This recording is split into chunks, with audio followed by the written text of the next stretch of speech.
So we are just stopping to charge, and we have this reprobate with freaking moon boots in public. Most normal people have, like, we're going skiing, so, you know, normal shoes, boots. So yeah, we are going skiing, there's 20 of us, 20, 19, something like that, going to Team, the Realistic Trader ski group. Yeah, I have done the rounds, I had to pick these guys up, so I left home at 5:30, and it's now, what time is it? 7:30, so I've got to get to Gatwick. I don't know why I'm doing this. He's the videographer. He should be doing this. You've got to do everything yourself these days. Right. Coffee.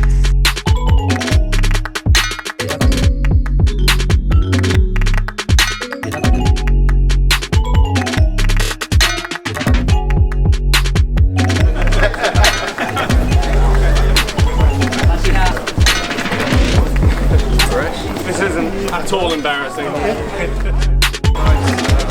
So we're at Gatwick. Yeah, so this is the Realistic Trader skiing trip, and we're going to Teen. The snow's awesome over there, and it's a legitimate work trip. We are all here working, and yeah, we're gonna have trading sessions every day, Q&As, all that sort of stuff. Gate that way.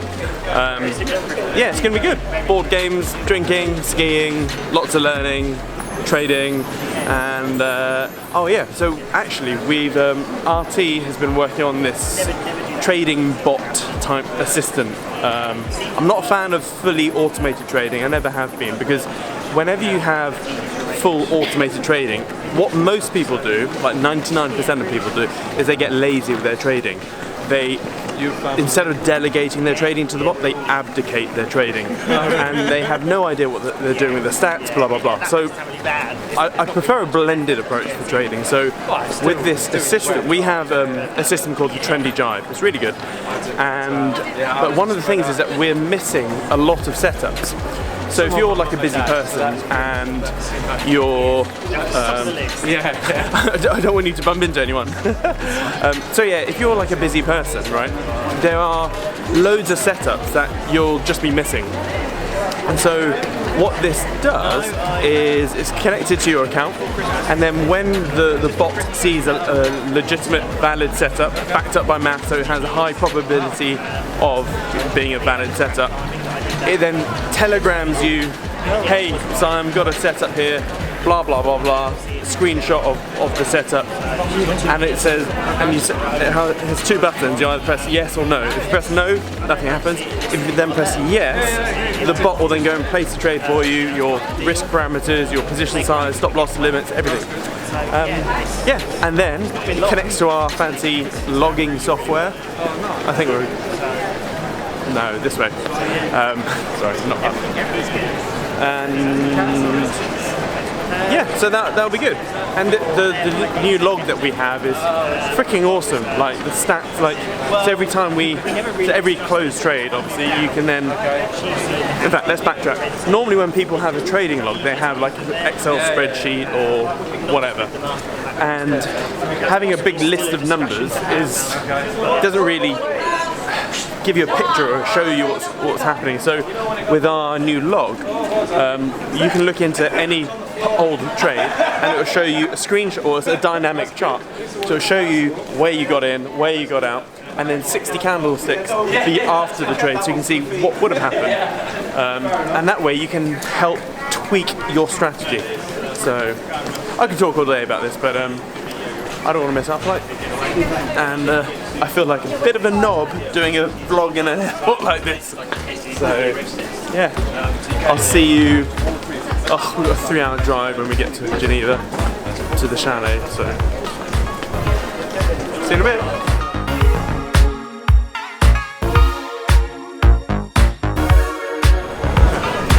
I'm not sure I am, but sorry, can everything that was like. You were like elbows.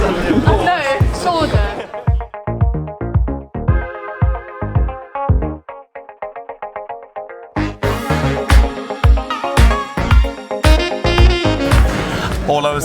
with that, it's going to be a bit weird because we're in the chalet and there's no single rooms. There's a room, like an annex of 4, and then double rooms or twin rooms. So Your attention please, we're looking for passenger Harry. so I'm going to sleep with who? No, I'm going to sleep with Matt. This one here. And I was like, sleeping with you? Yeah. So we've got an annex of 4, and who's going to go in the 4?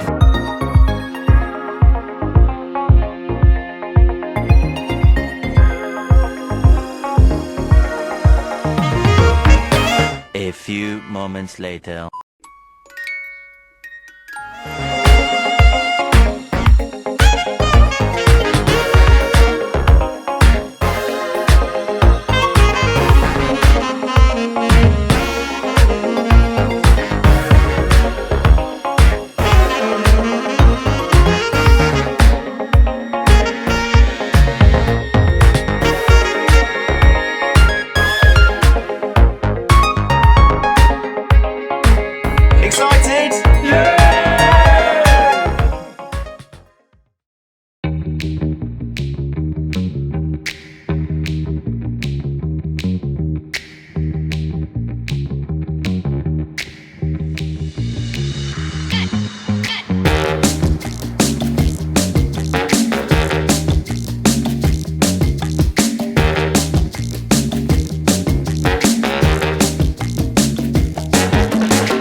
Right, it's that time of year again where I do a little selfie on the slopes.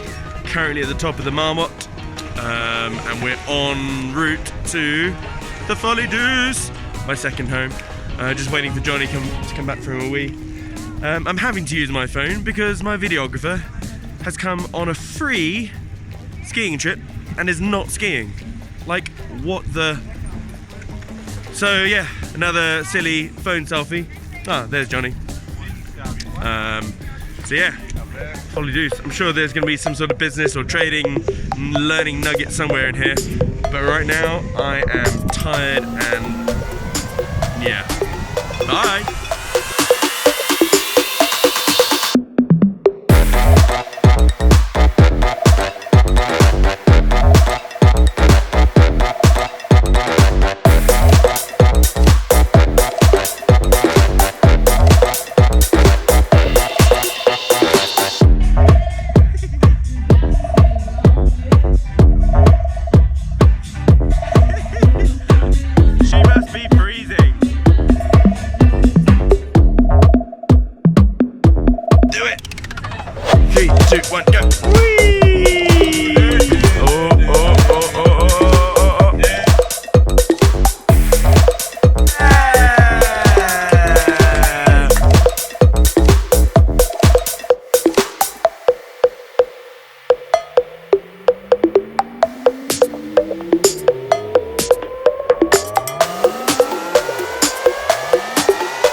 Okay, so it's now Friday. We've been here for a while. We got here Sunday, skied. All my body is aching now. It's ridiculous, and everyone's like getting a bit tired. And it's a non-snow day. It's getting better, but yeah, the clouds come down. Flat light, not good for skiing. In fact, I had a hairy moment. So I went to break my speed limit, my high speed record. So it's been 71.5 miles an hour for the last couple of years. And I saw this black one. In fact, what I'll do, I actually made a little selfie when I was trying to do it. So we'll cut to that and I'll be back in a sec. So watch me fail. Okay, so I've been eyeing up this black run for all week, and there's Teen down there, our chalet is somewhere around there, and I forgot what this black run is called, but it's pretty darn steep, and I really want to break my record of 71.5 miles an hour. I'm on my own, probably not the best idea, but there's people here. They can pick up my skis if I do fit. Yeah, so basically the plan is just to straight line it all the way to the bottom. However, there's a massive lip here, so I'm probably gonna get airtime. Now it's better than ever. Let's go.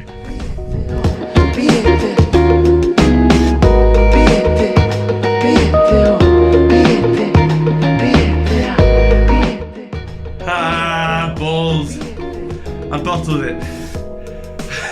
My right ski was whee! And so I stood up a bit too early, so I only got 66.4. Fucking hell. I'm gonna have to do that again another day. I'm knackered. So yeah, that was me. I didn't do it. I hit 66.4. But the reason I'm a bit injured at the moment is that the other day I was going for another speed run on this lovely red, and there was a bit of a lip, so I had to get up some speed. There was a bit of a lip, got a little bit of airtime, and as I was going, I was right on the edge of the piste, so I was like, right, I wouldn't interfere with anyone. And as I landed, there was a guy who's way in front of me. He was just doing his normal left, right, and then just suddenly went completely, just left, right to the air. I was like, no. And then I didn't really have much room on my left, and then I was like steering to the left, he was like trying to go to the right, and I hit him at 59 miles an hour. just like, yeah. And thankfully, because we're both turning, it was more of a glancing blow, but still, my whole shoulder, it was like, yeah, we completely body checked. And then I slid upside down on my back for like, I don't know, 50, 70 meters or whatever. So, lucky escape. Anyway, the thing I wanted to talk about right now, today is that, yeah, I normally make a little skiing vlog like this, and this is the realistic trade, the RT ski trip, so you would have thought I'd be talking about trading stuff, but one of the things that I think is really important is that, yes, we are a trading organisation, or a trading community, but really, we're in the business of wealth generation, okay? So that's all I am. I am a wealth generator, and all I look for are things which help convert capital into cash flow, or get an ROI or an ROCI.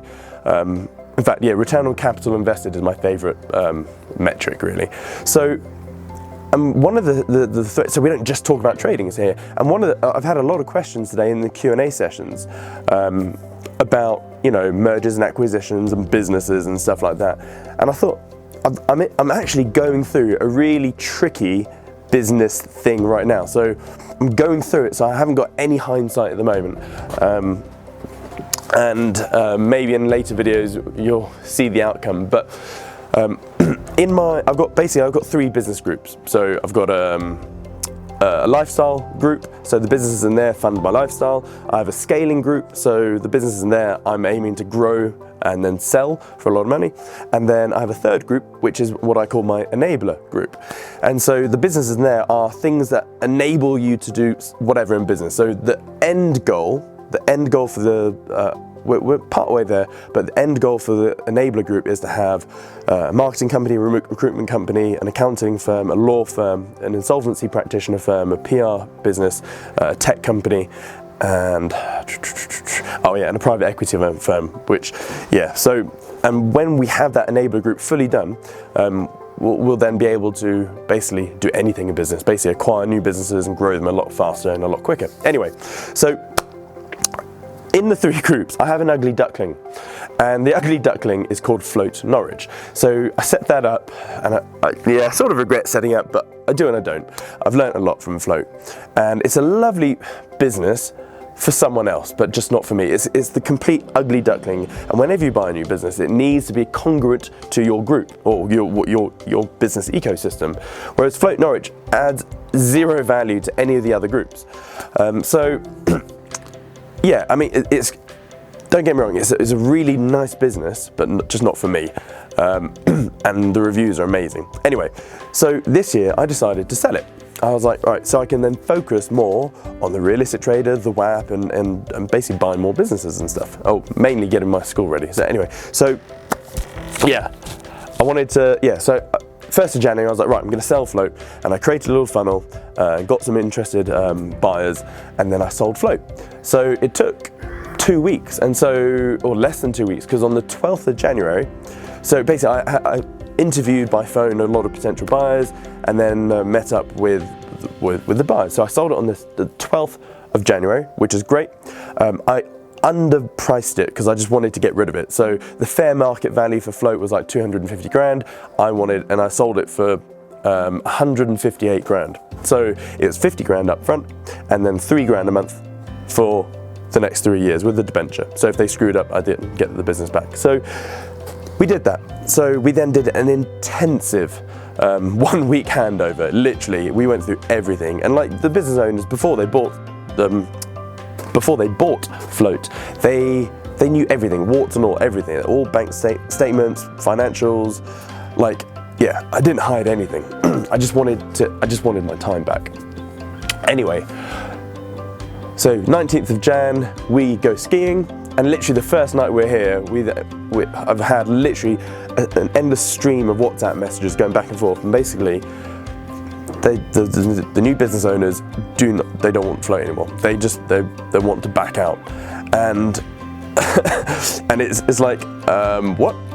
And so a bit of context behind this. So the plan, so basically I run Float as a portfolio asset. Okay, so in order for Float to be basically run itself, it needs a general manager, it needs staff to run it, etc. Which means the payroll for Float is about 4.5 grand a month. Okay, it's a tiny little business, but it's a 4.5 grand. It's basically full-time manager and a few part-time staff. 4.5 grand a month payroll. And one of the main things I was looking for with the buyers is that it would be like a hubby-wife combo, or a partner where they will be owner managers. Okay, so you have portfolio asset businesses where they're removed, they run themselves, or you have an owner manager business where the manager or the owner is managing it and running it in the shop themselves. Which Float is an amazing owner manager business. It's a shit portfolio asset or portfolio business. And so the real savings and the real I guess the magic is that if let's go back. So yeah, there's 80 hours of, basically you need to man the desk at Float for 80 hours a week, okay? There's one member of staff in at any point in time, so there's 80 hours a week. And what I wanted was basically 2 owner managers to come in and do 40 hours a week, boom. So straight away, ignoring the profitability of the business, the 4.5 grand in payroll would go straight in their pocket. So I found this couple, they bought it. And the plan was that the guy would do 50 to 60 hours a week on the desk, manning the desk, running the business, growing the business, and then the other 30 odd hours with part-time staff, etc. Okay, so that it would reduce the payroll from 4.5 grand down to £1,200. Okay, so still a nice saving, and don't forget it's still a profitable business, etc. So what's happened is that this buyer obviously suddenly just can't be asked. Like I even wrote out step-by-step plans of what they needed to do, and like, yeah, they would have been making a really hefty profit, and especially after the 3-year payment term, where I'm fully paid off, as the remaining 108 grand paid off, they would have been clearing a good 8 grand a month. And so when you're looking at ROCE, or return on capital invested, they put 50 grand in, and then they'd eventually be making 8 grand a month by the end of it, which is just like ridiculous in terms of ROI or ROCI. Even during the 3 years, they'd still be clearing 4 to 5 grand a month. So it's ridiculous. Anyway, lots of toing and throwing, and basically it's like, so the girl has put in 50 grand of her inheritance money, and the guy for 50%, and the guy would basically do a lot of the sweat equity to earn his 50%. But what's happened is that she's bought the business, and he's gone, yeah, can't be asked. So it's like, hence they want to reverse the deal. But the thing is, the moment I sold the business, that's a taxable event. So, you know, there's 19% corporation tax on basically 108 grand. Sorry, 158 grand, basically. I mean, there are ways around that. But so I'm in this dilemma. Legally, I'm not obligated, or I have no duty to give it back. And I could just go, yeah, I'm done. It's gone. But on the other hand, there's one thing which is slightly annoying. The realistic trader has the lease on the building, because the landlord didn't want to give the lease to Float Holdings Limited, because, you know, he didn't know what floating was, and he thought it would just, you know, go bust. So he gave the realistic trader the lease, and so Float Holdings basically is a subletter. Well, it basically, yeah, rents it from RT. So I'm pretty screwed, because they're literally just going to abandon the business, and they're prepared to just wipe off 50 grand and just walk away, which means Float will then go bust, and then guess what? The rent is 2.5 grand a month, so I still have to pay the rent. So I'm stuck in between a rock and a hard post. Plus, the fact that this is this girl's inheritance money absolutely pains my heart. It really does. And yeah, and so I've had, for the last week, I've been trying to basically come up with a solution where trying to find the win-win-win situation, but unfortunately, it's going to be, I come up with the solution now, which is win for them, and it's a loss for me, because I really don't want to go back into Float, because it's a massive time whore. And yeah, and of all the different solutions I've come up with, and none of them are pretty. I mean, hell, if I did just, I mean, one of the solutions was I give the 50 grand back, and I get the business back, but I still have to pay the 30 odd grand tax bill. I paid their VAT bill straight away, and I've paid their first payroll straight away. Like, I'd be like 50 grand down myself. So here is the situation. So yeah, part of wealth generation, and you know, is being, I guess, creative in whatever asset you're in. So here I've got this dilemma, and at the time, my current thinking on the 24th of, it's my birthday tomorrow, 24th of Jan, here's the best solution I can think of, which I really don't want to do. I've just sent the proposal over to them, so I guess in a month we'll do another video and we'll let you know what happens.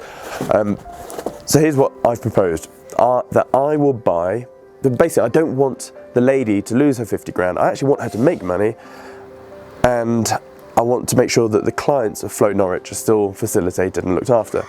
So here's the proposal.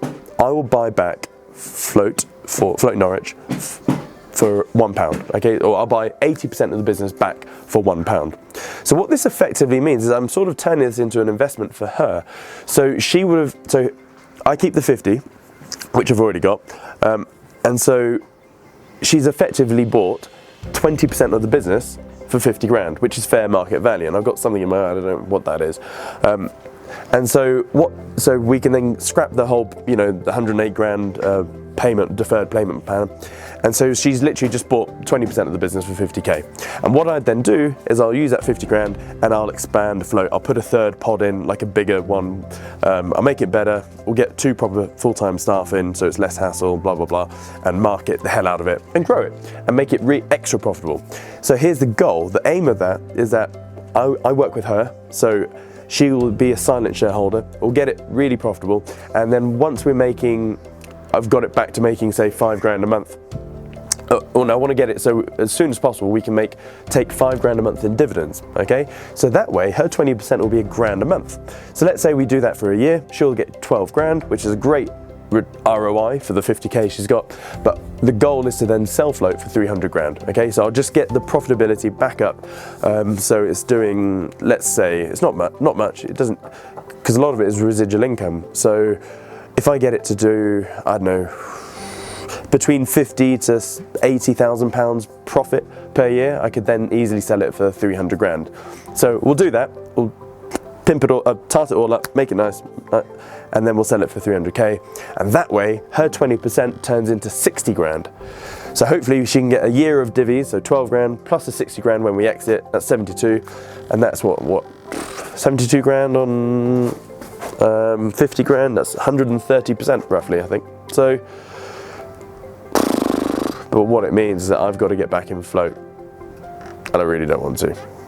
And I'm already delayed with my projects. So, that's me. That's a bit of problem solving there. Let's see what happens. So, it's Friday. This is the last big night. We went out last night and it was messy. We had to walk over the lake. I don't know if you know Teen, but there's a big lake between Val Claret and the main Teen 2100. Yeah, that way I think. Cheers, Christian. Yeah, and we've got another night out tonight. And we have free unlimited wine at dinner. So it's gonna get messy. See you in a bit.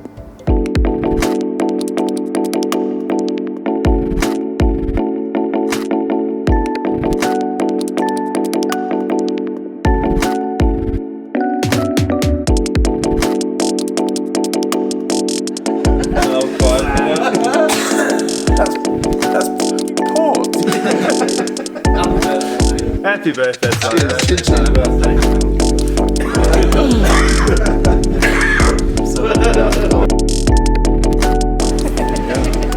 Absolutely knackered.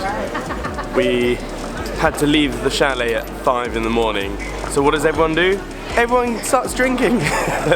So we all got to bed at like midnight. Anyway, yeah, 3 hours to Geneva, flight over here. Now we've got like 4 hours driving back to Norwich and whatnot. So it has been epic. I'm not making this up. This has been literally one of the best trips I've been on. It's been amazing. I didn't expect that because I came here thinking it was going to be a good old work week. I'm just going to help people with trading and whatnot, but it's just been, everyone has literally just bonded as friends instantly. So I'm really looking forward to the next RT ski trip, and maybe RT summer holiday trip, so we'll see about that. But anyway, hope there's been some sort of content in here for you. A little update from the Float Norwich M&A type thing. I actually ended up buying 90% of the business back for £1. So yeah, it's weird. See you soon.